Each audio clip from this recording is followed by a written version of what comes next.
Hey guys, welcome back to the channel. So మనం ఈ week అంతా కూడా స్లైడింగ్ విండో టెక్నిక్ గురించి తెలుసుకోబోతున్నాం అనమాట. ఇది one of the important technique. ఎందుకంటే దీనివల్ల మనకి టైం కాన్ఫిడెన్స్ చాలా ఇంప్రూవ్ అవుతుంది. సో ఎందుకు ఏంటి అసలు ఈ టెక్నిక్ ఎందుకు వాడతారు ప్రతిదీ ఈ వీడియోలో తెలుసుకుందాం.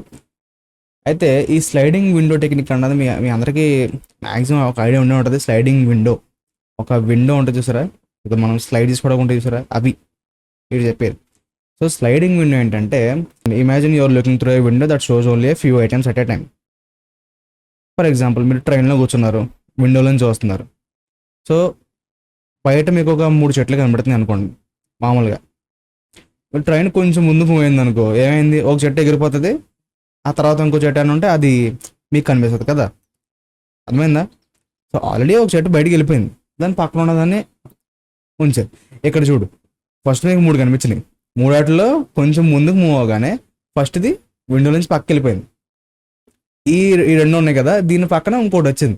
అంటే మీరు చూసి బాక్స్ ఎంత ఉంది, చిన్నదే, ఇలా చూస్తున్నారు దీన్ని. ఇలా కొంచెం పక్కకు మూతులోకి ఏమైంది, ఫస్ట్ ఎగిరిపోయి దాని పక్కన కనిపించింది. ఇప్పుడు ఏం చేస్తారు మీరు? మామూలుగా కౌంట్ చేస్తాను అనుకో, ట్రీస్ వెళ్ళిపోయిందని వదిలేస్తావు. విండోలు ఎన్ని ఉన్నాయో అన్నీ కౌంట్ చేస్తాను అనుకో. ఫర్ ఎగ్జాంపుల్ ఇది వదిలేస్తావు, యాడ్ అయిందని మళ్ళీ కౌంట్ చేసుకుంటావు కదా. మామూలుగా మీరు ఇటరేట్ అప్రోచ్ అనుకో, ఏం చేయాలి, ఇక్కడ ఉండి అన్ని కౌంట్ చేసి మళ్ళీ సెకండ్ దాని దగ్గరికి వచ్చి అన్ని కౌంట్ చేసి థర్డ్ దాని దగ్గరికి వచ్చి మళ్ళీ అన్ని కౌంట్ చేసి చేయాలి. స్లైడింగ్ ఉన్న వాళ్ళకి కాదు, ఇక్కడ నుంచి కౌంట్ చేయడం అనమాట. సింపుల్ చెప్పాలంటే ఒక పెద్ద ప్రాబ్లమ్ని చిన్న చిన్న పార్ట్స్ కింద డివైడ్ చేసుకోవడం. ఇంకా అర్థం కాకపోతే మళ్ళీ చెప్తా, కంగారు పడుకుని. సో ఫర్ ఎగ్జాంపుల్ ఇంక ఎలా ఒక లిస్ట్ తీసుకున్నాను. సో ఇందులో మనకి మ్యాక్సిమం సబ్బేరే కావాలన్నమాట. అండ్ వాడు ఆల్రెడీ ఇస్తాడు మనకి విండో సైజ్ ఎలా ఉండాలో కూడా ఇస్తారనమాట. So window size for example 2 ఇచ్చాడు అనుకో, నువ్వేం చేస్తావు, మామూలుగా 2 ఐటమ్స్ కలుపుకుంటూ వెళ్ళిపోతావు. ఏంటి, నెక్స్ట్ ఫర్ లూప్ రాసి. బట్ ఇక్కడ అలా కాదు, స్లైడింగ్ విండో అనుకుంటున్నారు, డైరెక్ట్ నువ్వు 2 సెలెక్ట్ చేస్తావు, సమ్ చేసుకుంటావు, ఓ వాల్యూ వస్తుంది, దాన్ని మెయింటైన్ చేస్తావు. దీని తర్వాత ఏం చేస్తావు, 2, 3 విండో కొంచెం పక్కకు మూవ్ అవుతుంది. 2 ఎలిమెంట్స్ సెలెక్ట్ చేస్తుంది ఇప్పుడు విండో అనేది. ఆల్రెడీ విండో 2 ఎలిమెంట్స్ తీసుకోవాలంటాడు, క్వశ్చన్లు ఇస్తారనమాట. ఏం చేస్తావు, 2 ఎలిమెంట్స్ అనమాట. సో ఫస్ట్ ఈ 2 చూసుకుంటావు, ఒక వేరియబుల్లో స్టోర్ చేసుకుంటావు ఎంత వచ్చింది అన్నది, మ్యాక్సిమం సమ్ ఎంత వచ్చింది అన్నది. తర్వాత ఈ 2 కలుపుతావు, 5 వస్తుంది, అప్డేట్ చేసుకుంటావు. తర్వాత 3, 4 కలుపుతావు, ఇంకా ఎక్కువ వస్తుంది, మళ్ళీ అప్డేట్ చేసుకుంటావు. ఇలా మనకి మొత్తం అన్ని వాటిని ఒకే ఒక్క లూప్లో కంప్లీట్ చేసేస్తాను. అదేందా, ఒకే ఒక లూప్లో కంప్లీట్ చేసేస్తావు. అదే నార్మల్గా అయితే మనం నేషనల్ లూప్స్ వాడాలన్నమాట. సో నేషనల్ లూప్స్ అంటే n² అయిపోద్ది టైం. బట్ ఇక్కడ ఏంటి, స్లైడింగ్ విండో వాడితే ఏమైంది, ఓ ఎన్ టైంలో అంటే లీనియర్ టైంలో కంప్లీట్ చేస్తావు క్వశ్చన్ అన్నది. ఓకే, సో ఇదిగో రియల్ లైఫ్లో కూడా సేమ్ ఇదే. ఈ ట్రైన్ ఎగ్జాంపుల్ ఉంటుంది అనమాట, ట్రైన్ విండో ఎగ్జాంపుల్. సో ఒక విండో నుంచి చూస్తున్నాను అనుకోండి, సింపుల్గా you can only see few houses at a time, let's say 3. ఇది విండో యొక్క లెంత్, అంటే లైక్ ఒక విండోలో ఎన్నో పడతాయి అన్ని. As the train moves forward you don't go back to the beginning to look again. ముందుకెళ్ళి మళ్ళీ మిగతా చూడవు, అది అలా మూవ్ అవుతుంటుంది, అలా చూసుకుంటూ వెళ్ళిపోతావు. చూడండి, you just let go of the house that passed and look at the new house that just appeared. అంటే మీరు స్కిప్ చేసిందంటే ముందుకు మూవ్ అయిపోయినాడు ఒకటి వెళ్ళిపోద్ది కదా, విండో నుంచి ఒకటి పక్క వెళ్ళిపోద్ది కదా. సో దాన్ని పట్టించుకోరు, కొత్తగా ఏదైనా యాడ్ అయింది అనుకో దాన్ని చూసుకుంటారు అనమాట. ఈ ప్రాసెస్ 1 గ్రూప్ ఆఫ్ ఐటమ్స్, ఒక గ్రూప్ ఆఫ్ ఐటమ్స్ని ప్రాసెస్ చేసుకుంటావు. తర్వాత స్లైడ్ ఫార్వర్డ్, తర్వాత అడ్జస్ట్ వాట్ చేంజ్, ఏం మారిందో దాన్ని అప్డేట్ చేసుకుంటావు. తర్వాత నెక్స్ట్ అలా చివరి దాకా కీప్ గోయింగ్ అనమాట. ఆల్రెడీ 3 ఎగ్జాంపుల్స్ ఇచ్చాను ఇక్కడ చూడండి. లైక్ 3 words ఇన్ సెంటెన్స్ అని కానీ, లేదా 3 houses ఇన్ ఏ రో అని కానీ, ఆర్ 3 numbers ఇన్ లిస్ట్ అని కానీ, ఇలా క్వశ్చన్స్ ఉంటాయి అనమాట.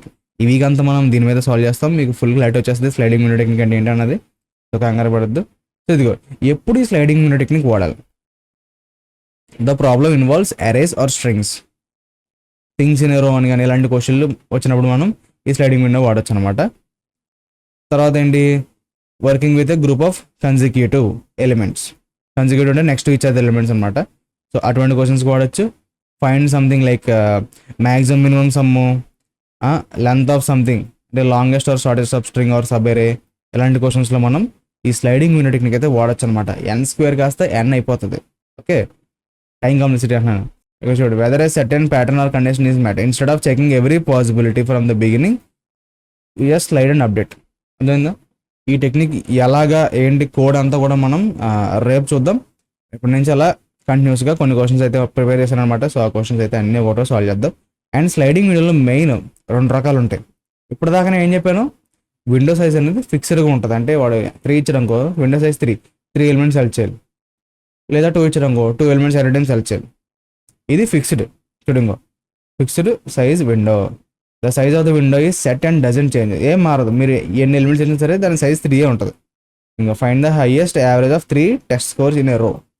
మీరు ఒక్కొక్క ఎలిమెంట్ ముందుకెళ్తారు, ముందుకెళ్ళగానే దాని నెక్స్ట్ ఉన్న 2 ఎలిమెంట్స్ సెలెక్ట్ చేస్తారు. అంటే మొత్తం 3 ఐటమ్స్ సెలెక్ట్ చేసుకుంటారు ఒకేసారి విండోలో. ఇది ఫిక్స్డ్. దీని తర్వాత ఇంకోటి ఉంది వేరియబుల్ విండో సైజ్. నీ సిచ్యువేషన్ తగ్గట్టు, అక్కడ ఉన్న సిచ్యువేషన్ తగ్గట్టు మీరు ఈ విండో సైజ్ని పెంచుకోవడం లేదా తగ్గించుకోవడం చేయొచ్చు అనమాట. The window grows or shrinks depending on conditions. Example, find the shortest path of a video that includes all important scenes. You expand until you meet the condition, then shrink to make it as small as possible. First మీకు ఎన్ని కావాలో అన్నీ cover చేసుకుంటాం, తర్వాత only ఇంపార్టెంట్వి cover అయ్యేలాగా ఎంత చిన్నగా అయితే అంత చిన్నగా అని తగ్గించుకుంటాం అనమాట విండో సైజ్ని. సో ఇది ఎలాగేంటంటే మీకు ఈ వీక్లో తెలిసిపోతుంది. దీనికి కూడా ఒక క్వశ్చన్ అయితే సెలెక్ట్ చేస్తారనమాట. సో అందులో చూపిస్తాను మీకు ఏంటి అన్నది. చూడు, why is it better than brute force? Normal brute force అంటే నెస్టెడ్ ఫర్ లూప్స్, సింపుల్ చెప్పాలంటే. దానికన్నా ఎందుకు బెటర్? Brute force means checking every possibility, which is like walking to each house, writing down its value and starting over each time. మామూలుగా ప్రతి ఇంటికి వెళ్ళి దాని వాల్యూ నోట్ చేసుకుంటున్నాం అనమాట. మామూలుగా సిచ్యువేషన్ అనుకోండి, ఒక కొత్త హౌస్ ఎంటర్ అవగానే మీరు ఏం చేస్తారు, మళ్ళీ ఫస్ట్ నుంచి ప్రతి హౌస్ దగ్గరికి వెళ్ళి దాని వాల్యూ అంటే రాసుకోవాలి. ఇది బ్రూట్ ఫోర్స్ వే అంటే. స్లైడింగ్ విండో అండి, సింపుల్గా you remember what you just saw and only update the part that change. ఓకేనా? కొత్తగా ఏవైతే యాడ్ అయిందో దాన్ని మీరు జస్ట్ ఉన్న దాంట్లో యాడ్ చేసుకుంటారు అంతే, which makes it much faster. In technical terms you can improve the speed from, చెప్పాను కదా, O of n స్క్వేర్ నుంచి O of nకి. O of n స్క్వేర్ అంటే చాలా స్లోగా ఉంటుంది, O of n అంటే ఫాస్ట్గా ఉంటుంది అనమాట. Which is a huge difference, చాలా పెద్ద డిఫరెన్స్. అండ్ ఈ స్లైడింగ్ విండో గురించి మీకు ఇంకా కోడింగ్ వైజ్ వెళ్ళాలనుకుంటే, అంటే కోడింగ్లో ఇప్పుడు మీకు రేపు అలాగే వీడియో వస్తుంది. సో ఈ లోపు ఇంకా తెలుసుకోవాలి అనుకుంటే కనుక మీరు ఒకసారి నేను ఆన్లైన్ లింక్స్ అయితే ఇస్తానమాట. ఒకసారి మీరు అది ఓపెన్ చేసి చదవండి చాలా, అందుకని అవసరం లేదు. సో అది చదివితే చాలు మీకు ఒక కొంచెం క్లారిటీ వస్తుంది ఇంకా. ఓకేనా? సో ఇది స్లైడింగ్ విండో గురించి ఈ వీక్ అంతా ఈ క్వశ్చన్ అయితే సాల్వ్ చేయబోతున్నాం. సో ఐ హోప్ ఇంకొక చిన్న బేసిక్ ఓవర్ వచ్చింది అనుకుంటున్నాను. ఇంకా క్లారిటీ రామన్నా పర్లేదు, ఈ వీక్ అంతా మీకు చూస్తారు కదా, సో అప్పుడు మీకు ఫుల్ క్లారిటీ వచ్చేస్తుంది అనమాట. సో ఇది వాళ్ళ వీడియో. ఐ హోప్ మీ అందరికీ క్లియర్ అవుతుంది అనుకుంటున్నాను. వెళ్ళే ముందు లైక్ అండ్ షేర్ అయితే చేయండి, కామెంట్ చేయడం అసలు మర్చిపోకండి. మళ్ళీ రేపటి ముందుంటా. Till then take care, bye bye.